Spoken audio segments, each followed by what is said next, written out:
Tenemos con nosotros un médico de atención primaria. No sé si Eduardo Díaz nos puede decir cuál es el motivo, lo apuntaba César, de que no se vaya a abrir durante los próximos días la atención primaria en Madrid. Bueno, desde el último fin de semana, desde que se empezaron a abrir, voy a empezar desde el principio, pues evidentemente eso suponía una descarga muy importante para los hospitales, sobre todo en patologías que no eran COVID, pero también en patología de COVID. Pero en el último fin de semana se ha visto que el descenso de la afluencia y de los seguimientos telefónicos ha sido muy drástico. Es decir, ha disminuido, no me sé las cifras exactamente porque bueno, yo estaba en el IFEMA y por tanto no puedo haber accedido a esas cifras, pero sin exagerar puedo decir que entre un 75 y un 80% de disminución. Entonces, bueno, pues se ha decidido desde la gerencia hacer un repliegue de atención primaria, centralizar de lunes a viernes a todos esos profesionales en los centros de salud para intentar volver la reapertura de los centros de salud que ya estaban cerrados por falta de profesionales, tanto por la dispersión que se ha hecho con ellos hacia el IFEMA como porque hay centros, por ejemplo, que hasta 2/3 de los profesionales estaban de baja por el COVID y lógicamente era inasumible tenerlos abiertos. Y lo que ocurre es que esos equipos de atención primaria no estaban en su centro de salud el fin de semana, sino que estaban en otros centros de salud que son donde habitualmente están los SWAP. Entonces, si quitamos a unos profesionales, lo lógico es poner a otros, que son los médicos, enfermeros, resto de profesionales de los servicios de urgencia de atención primaria. Y parece ser que eso no ha ocurrido. Por lo tanto, es un problema más de descoordinación y desorganización que viene de arriba. Eduardo, ¿cuál puede ser el problema por el que no tenemos ese estudio serológico que nos facilitaría la vida a la hora de desconfinar? Pues yo puedo hablar por Madrid, pero vamos, hablar lo poco que sé del tema, que es sencillamente que a nosotros, de momento, lo único que se nos ha dicho es que vamos a empezar, hoy no, mañana, como siempre, a hacer este estudio. Para atención primaria en Madrid en concreto, calculando los médicos que somos, centros de salud, enfermería, además es un estudio que justo es lo que menos carga nos va a producir en atención primaria. Hay cargas mucho mayores porque tocaríamos a muy pocos pacientes por centro de salud.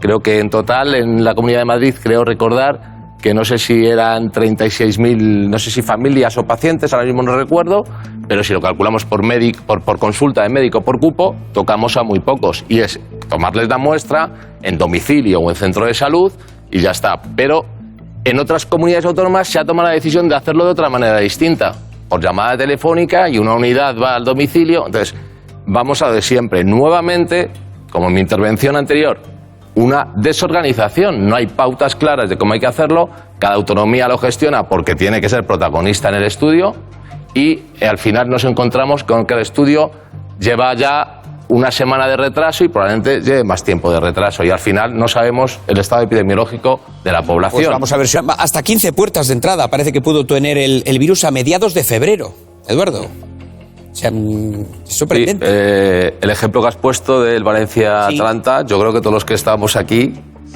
ya intuimos que iba a ser una puerta de entrada, porque en Italia ya estaba el foco.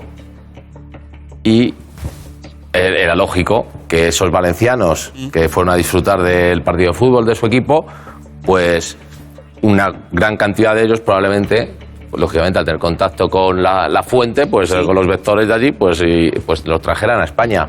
Tengo una duda que os quiero plantear, te la voy a plantear a ti, Eduardo, no sé si alguien me la podría contestar. Ese estudio en Francia que asegura que la nicotina podría estar detrás de la, no voy a decir de la mejora, sino, sí, bueno, de la mejor respuesta por parte de algunos enfermos al COVID.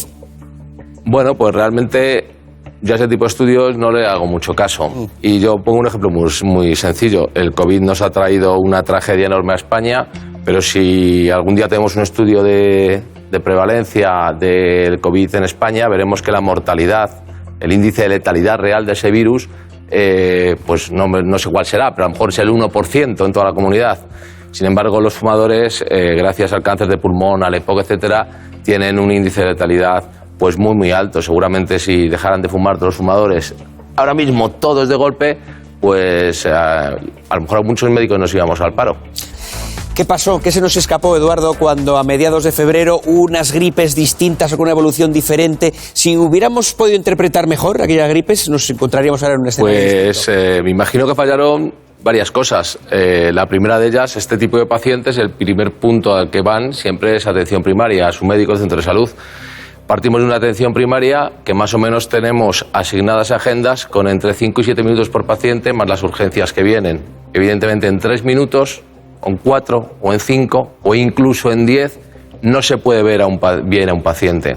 Aún así, sí que es cierto, como ha dicho Raquel antes, que veíamos cuadros de síndrome gripal que presentaban a lo mejor a la auscultación, era rara, es decir, nos oíamos ruidos que normalmente serían compatibles con una neumonía. Pedíamos esas radiografías y al recibirlas, como por falta de recursos no se nos informan, pues nosotros veíamos esas radiografías y los que aquí, como yo, habéis visto esas radiografías, inicialmente son muy sutiles, se te pueden escapar perfectamente, ahora a lo mejor no se nos escapan, pero entonces sí.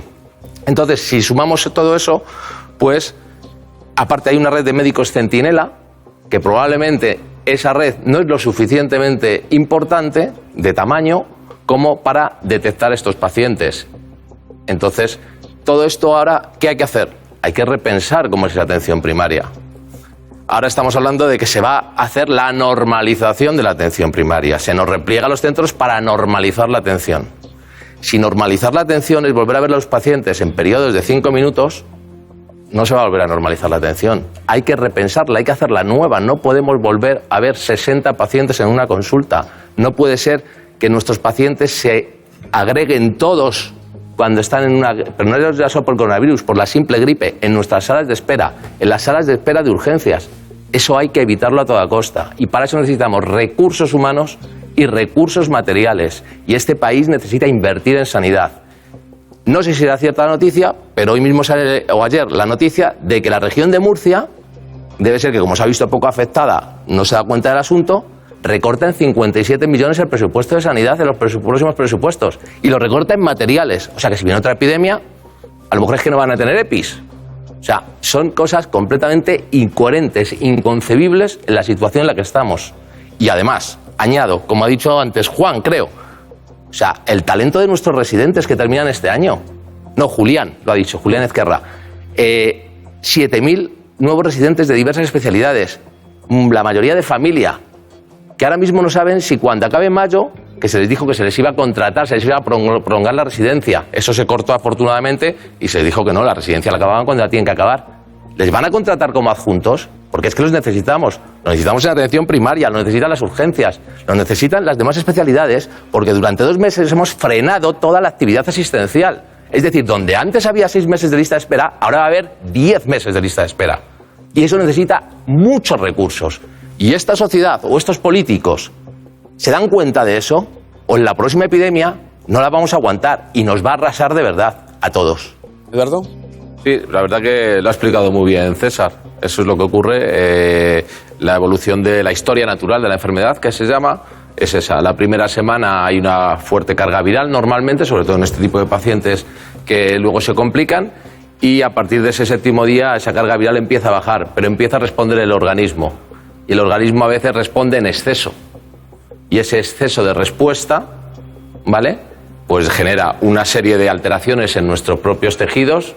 En este caso es muy importante, por ejemplo, a nivel pulmonar, pero realmente en el COVID cuando se complican es algo multiorgánico, también altera la coagulación y empiezan a aparecer complicaciones que no las genera realmente el virus, sino nuestro propio organismo, y esos pacientes son los que realmente más se complican. Y por eso es importante también lo que ha dicho César, de que hay que intentar detectar a tiempo los primeros síntomas, sospechar ya que por eso puede ser un COVID. No solo esperar a que tenga fiebre, disnea y tos, como era la definición de caso al principio, sino sencillamente un paciente que sin una causa que lo justifique nos cuenta, por ejemplo, una anosmia.